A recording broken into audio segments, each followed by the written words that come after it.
खबर मध्य प्रदेश के शहडोल से, जहां पहली बार किसी बेटी ने दिल्ली के संसद भवन के सेंट्रल हॉल में भारत के पूर्व प्रधानमंत्री अटल बिहारी वाजपेयी के जन्म दिवस पर उनकी गाथा को अपने शब्दों में व्यक्त किया है।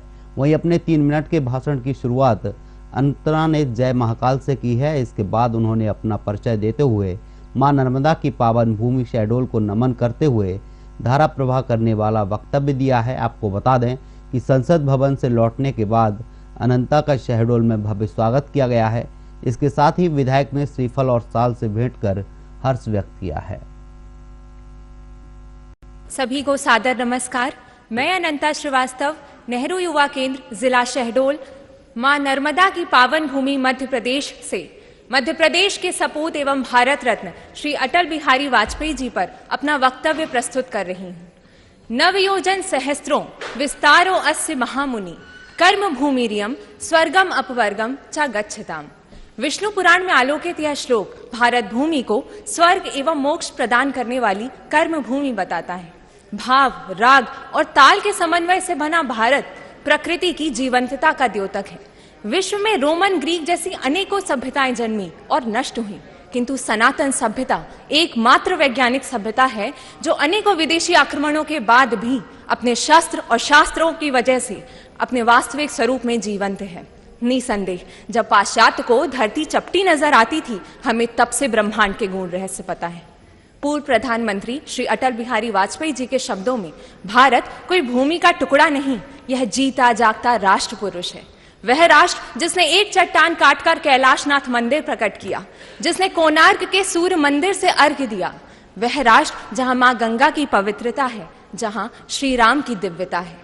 25 दिसंबर सन 1924 ग्वालियर मध्य प्रदेश के साधारण परिवार में जन्मे अटल जी असाधारण व्यक्तित्व के धनी थे। वाक चातुर्य, दूरदर्शिता, शब्द और भाषा पर पकड़ उनके ओजस्वी व्यक्तित्व के अभिन्न अंग थे। बलरामपुर से 1957 में प्रथम बार सांसद चुने गए वाजपेयी जी ने भारतीय राजनीति में विपक्ष के मायने बदल दिए।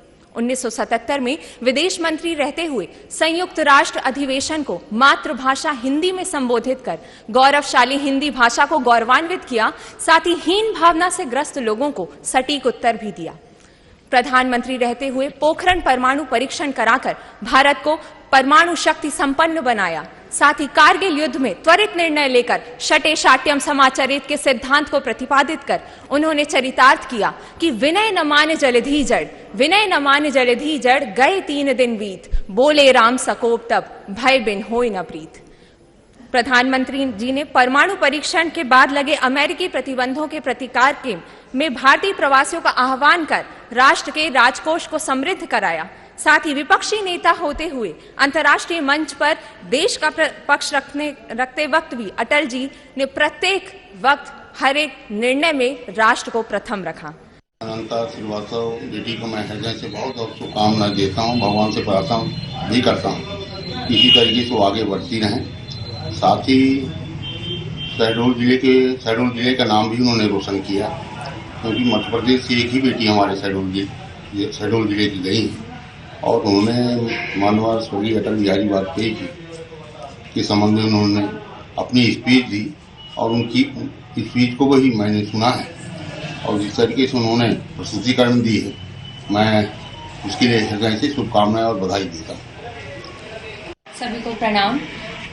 ईश्वर का आशीर्वाद है, मां नर्मदा की कृपा है और हमारे पूरे परिवार का सहयोग है कि हमें यहाँ संसद भवन में जाकर के अटल जी जैसे प्रभावशाली नेता और इतना उच्च कोटि का व्यक्तित्व था उनका, तो उनके ऊपर बोलने का अवसर प्राप्त हुआ। ये बहुत ही सौभाग्य की बात है। मध्य प्रदेश से हम चुने गए थे और देश में भी जो आखिरी 25 बच्चे चुने गए थे उसमें से केवल 8 वक्ता बने थे। उन 8 वक्ताओं में भी प्रथम स्थान प्राप्त हुआ, तो बहुत ही प्रसन्नता का विषय रहा, हमारे पूरे परिवार के लिए बहुत गौरव का विषय रहा।